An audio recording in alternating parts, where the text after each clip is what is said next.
Hi everybody, this is Lance Scurv, America's most outspoken artist. And if I didn't have this book in my hand, brushing up on a few little techniques, because you're never too great that you can't learn. I try to always make sure to learn something new every day. That's what keeps my day exciting. If I didn't have this book in my hand, as comfortable as this couch is, I have the door open, breeze, the fan is on, I'd be knocked out. But you know what? I go into work later on today, and this is my 5th day. So as we say it, this is my Friday, and I feel like I had a weekend. I feel like I had a week off. I feel so rejuvenated now that I've gotten my rhythm down. It's like this: you live life and you try to master the things around you, but as you get older, you know how to utilize your energy better. You know how to where to place your efforts effectively. It's like I get in boxing when I say, aggression means nothing. It's effective aggression. It's knowing when to speed up on the track of life and know when to slow down on the curves, but when to speed up on the straightaway. So effort has to be tampered with in a righteous way, that you know when to execute and when to hold back. It's a rhythm, and that's life, a rhythm. Your heart beats, it stops, it beats, it stops. You breathe. Everything is timing. Timing means everything. Wintertime comes, it cleanses the earth. Summertime comes, springtime, things grow again. Things flourish in the summer. The fall, well, things fall, leaves fall off the trees. I mean, everything is a rhythm. Even when a woman gets pregnant, it's a rhythm. It doesn't happen right away. She knows she has 9 months after that point to get her act together. So, that being said, sometimes it takes a lifetime almost for some of us to master our rhythms. And although I've always been a person who has been efficient in the use of my time, I find myself getting better and better and better. It's like a luxury car that you may look at, years ago, 20 years ago, you may see a BMW, Mercedes-Benz, or a Bentley, and they say this is the best model so far. But they don't stop at that. They continue to improve. They continue to push and make things better. When now, the vehicles that are out now, you look at them and you say, man, they're the best. But guess what? 10 years from now, they'll be more efficient and they'll learn more things. And that's what we are to do with ourselves, that as our physical matures, and maybe we might not be able to do the things that we did 20 years ago, mentally, we can keep ourselves sharp. We should be so efficient.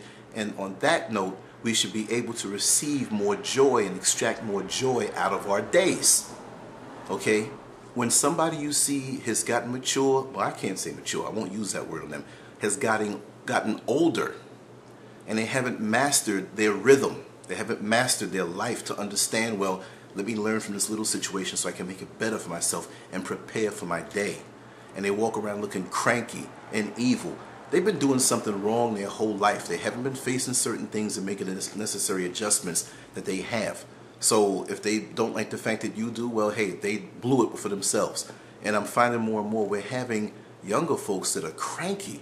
I mean, 18, 19, 20 years old, 21 years old, just so upset at the world.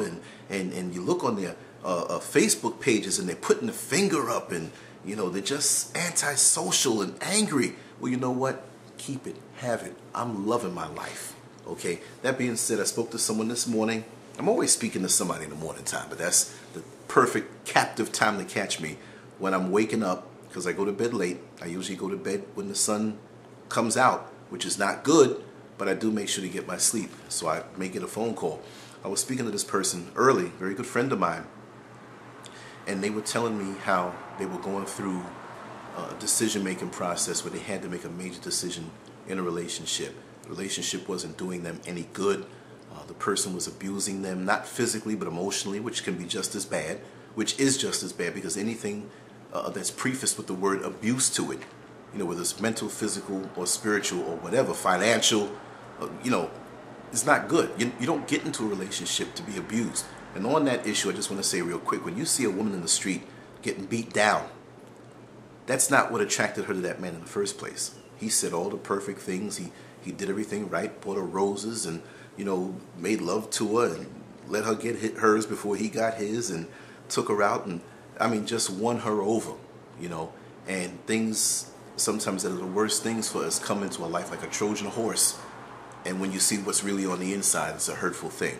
But that being said, I just want to say that for you people going through a breakup, it's an opportunity for you to learn yourself and know yourself. Of course, it's a painful thing because in relationships, we have these preconceived notions of what it will be, and we assume that the other person has the same standards in the relationship or in the projected relationship that you all want to have. And after some time goes by, you get very disappointed when you realize that you're both not thinking on the same page. You're both on a different page, okay? And it can be hurtful because to pull back, and we have these sayings in the songs that, well, two people can become one. That's wrong. You don't want to become one with anyone except God. For two people, two separate entities to become one means that now if you're one and you split the one in half, what's half of one? 50%. So you mean you're half a person? But you know what? A lot of us go into relationships with this mindset, and when we do split, break up, have a parting of ways, we feel as though we're one person. Our energies are low, we're depressed, we yearn for this person because that person can be like a drug. They can have a drug-like effect on our lives. And it's not good for you. It's not good for you to have a person like that in your life. Look, you are one whole, complete person. God made you as one whole, complete person. Say it this way. We're two people together walking along the same path. You have your likes and dislikes. They have their likes and dislikes. Okay? Now, you overlap. Okay? But there's still a part of you that may not overlap with that person. Your own likes or dislikes. You may, like me, I like to go get sushi. I love sushi. My wife doesn't like it. You know, she has things that she likes. She has foods that she eats that I don't really particularly enjoy. I know I embrace that with her when she's enjoying herself and when I'm enjoying myself, and what I do, you know, she embraces that, and we know each other's rhythms, and we coexist happily and walk down a certain path holding hands with our common destiny. But there are a lot of people who don't do that. There are a lot of people who are abusive in different ways. So the bottom line is that when you find yourself maybe about to make a decision to break up, don't fear that at all. And don't feel that it's a knock on who you are as a person. Don't take it as an esteem thing where you feel bad about yourself. If they don't care about you, to love you, to cherish you, to respect you, to adore you, to put you on a pedestal and drink your bathwater if need be and kiss every piece of ground that you step on, then they need to go. But you need to also be able to do that too, back for them. If it's not a mutual thing, then you need to go. Life is too short. Love is like a coupon, right? It's like a coupon that's redeemable at a particular store, okay? Now this coupon may be $50 or $100. Whatever the value is, it has value. That coupon is your love. That store and that store manager may not honor that coupon as having any value. So what do? You think that coupon is not worth it?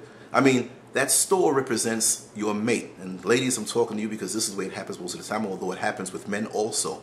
But ladies, you have this coupon of love that you thought had value, and now you want to bring it into your man to redeem it, and he rejects it. And you feel as though your love, your coupon, has no value. But guess what? That store is part of a chain.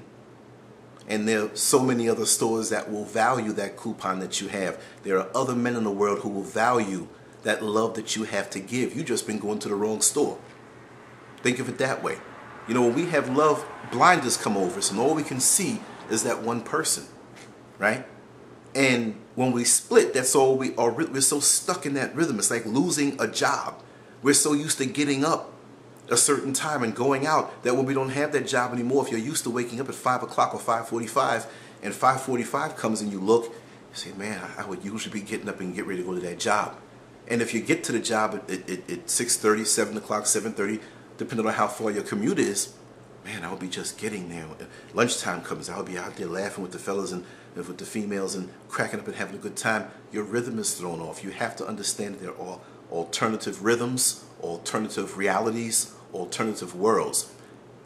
When you break up, make sure not to replace that void of time that you have with something that's destructive. You know, we have some people who will start to drink, start to use drugs, go after wild sex that can put their health at risk. Do not internalize that. Don't do that. You see, sometimes we subconsciously reach for something when we can make a conscious decision to actually do something to replace. You know, we'll reach for something and not even know it. And then we go for therapy or we go for help and somebody says, oh, you are an alcoholic, or you are a drug addict, or you are addicted to sex. You are this. No, you are not that. You know why I can say that you are not that? Did God make that? Satan introduces that in your life, but did God make that for you? And are you that?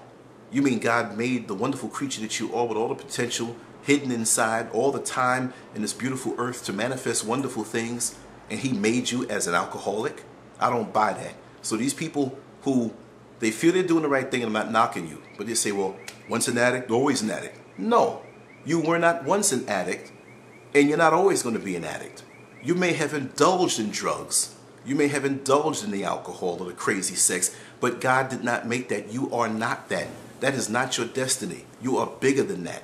So I don't buy that, okay? So don't take in something and subconsciously start doing something and embrace it like it's you. I'm an alcoholic now because I broke up, or I started. You might have done these things in reaction, but as soon as the time of change is open in your life, immediately, consciously go after new rhythms.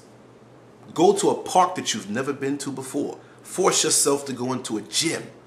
Force yourself to go into a new place where they're edifying people who have a dream that they're going after. Don't get around dead weight people, because you'll wallow and you fall down with them. And while your life is open for change, other things, other demons will come in you.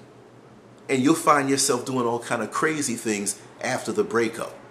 Like I said, when you break up from a bad situation, make up with yourself. When you break up with a fool, it's an opportunity to make up with yourself. I have to go now. I'm going to come back the next 2 days I have off. I'm going to burn up some creativity. I have some articles that I want to write that are beautiful. But again, this is America's most outspoken artist, Lance Scurv, and I love the fact that I have a chance here on YouTube and on the videos to come out and talk with you even more. Take care. I love you all. God bless you, and I'll see you later. Bye-bye.